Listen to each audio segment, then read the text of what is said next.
I do think that this is a Final Fantasy side quest issue that they really have had some trouble solving. So 14 is, it's an MMORPG. So it's chock full of nothing but side quests, you could argue.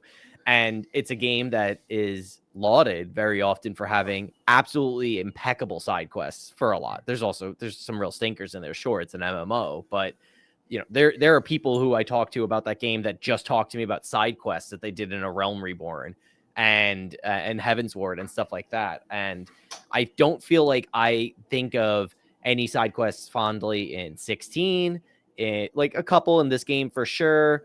And 15 like had a couple good ones, but that game had a lot of issues on top of it that kind of held it back.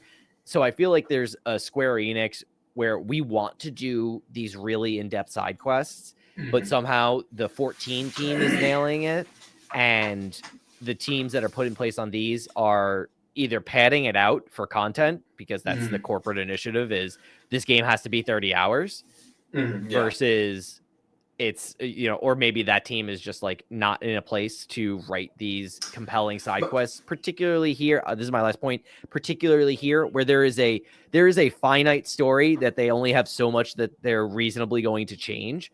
So they have a scaffolding already in place that they have to work around, which I'm sure is very difficult to write quests for.